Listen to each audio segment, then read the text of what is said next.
Well, hey, welcome back, everybody, to Rachel with Grandpa, the channel that disproves the fact that you can buy quality parts the first time, second time, maybe third time to get your classic car on the road. Let's get started. These things are heavy.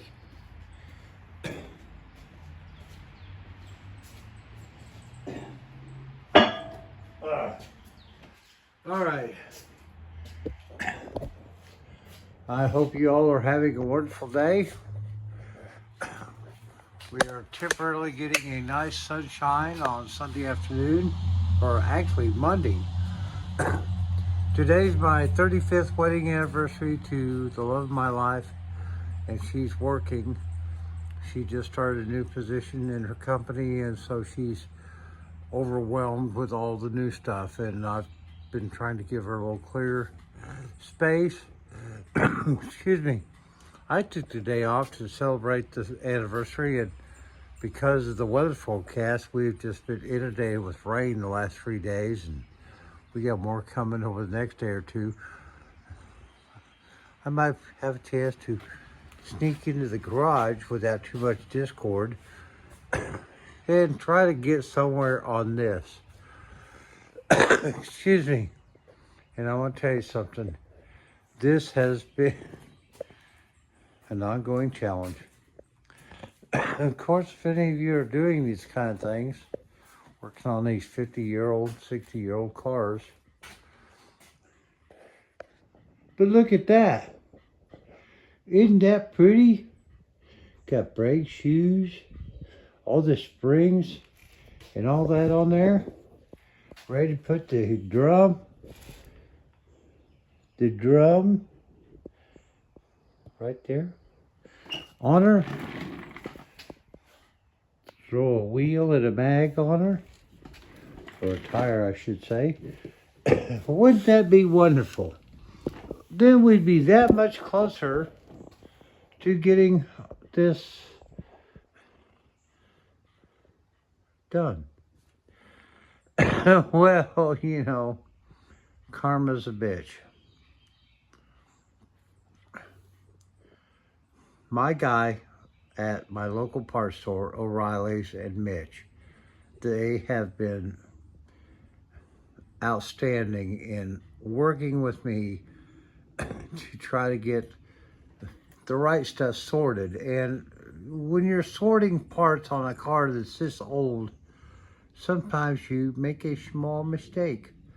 But fortunately, because of the support I have,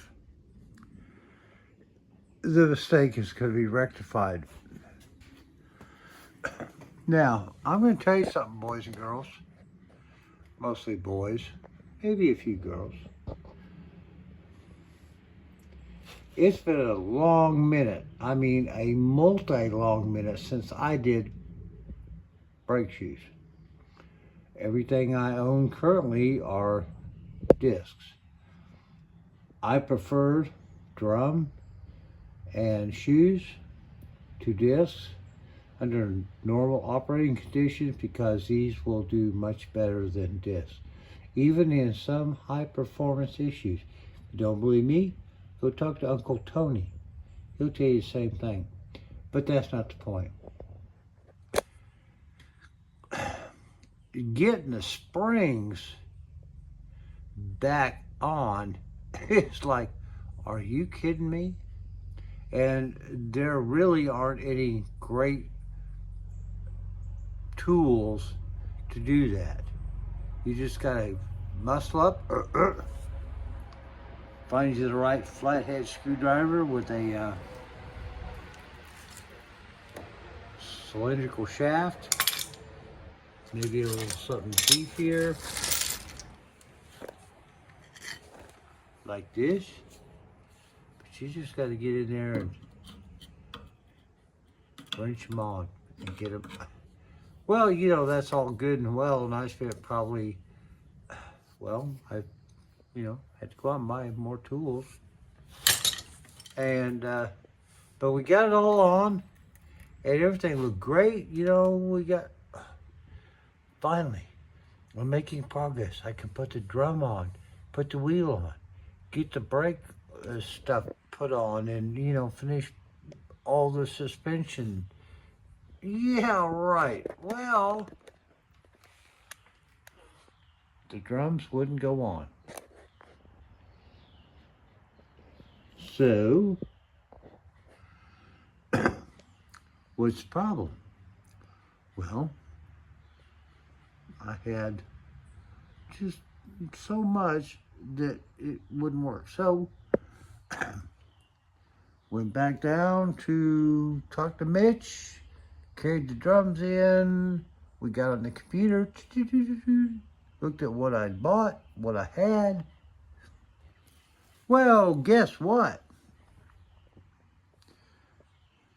These shoes are for a 10-inch drum, not a 9-inch drum. Which means now, all of the frustration and labor of putting these things on, I've got to take them back off. Now, fortunately, they're not all greased up or anything, and I still have all the original packaging and labels and receipts. So, just got to get them off, put back in the box, swap them out, and bring the right ones back. This really wasn't the content that I was hoping to have. But I want to tell you something. When you're dealing with something this old, you've really got to look at your parts.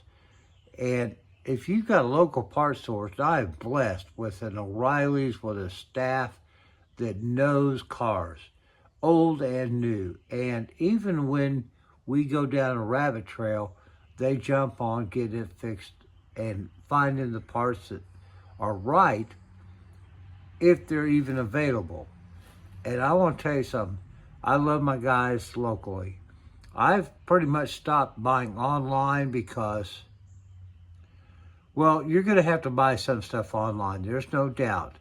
But be very wary. I have spent hundreds of dollars on online parts only to put them in the trash because they were just trash. And I think a lot of us are aggravated by that when you're trying to do restoration, rebuilds, or even just common, you know, day-to-day, getting your daily driver back on the road. There's a lot of crap out there right now. And I hope in the near future we can start seeing some companies renaissance and start building quality automotive parts in the good old USA. Because the stuff we're getting right now from you know where is junk. And I'm tired of spending good money on junk when I'm trying to put something back together that I have a passion for. And I've spent way more money on doing that than it should have cost me. So basically, here's where I'm at. I got to pull these shoes back off. Oh, God, I got to deal with those springs again? Yeah, no big deal. But we'll drop these shoes off, put them back in the packaging. And the right shoes will be here the first part of, well, the middle of the week. And so maybe next weekend, I can actually get all this put back together correctly, get the drums on, get her all fine-tuned, and we can drop a tire and a wheel on this thing. I still got to run the brake line and a couple other things. Then we move to the other side. Are you kidding me? Really? I might blow a vein. We'll see what happens. Guys, I appreciate all you being here. Your thumbs up, your comments, subscribing. About 60-70% of the folks that are tuning in just to see what I'm not getting done aren't subscribing. Would really appreciate y'all. Maybe, you know, I'm not going to sell you no t-shirts, but it would help me to be inspired to continue with this ongoing Chinese fire drill. Guys, love y'all. Thanks a lot. Barracudas rule. Yeah. See you soon. Bye-bye.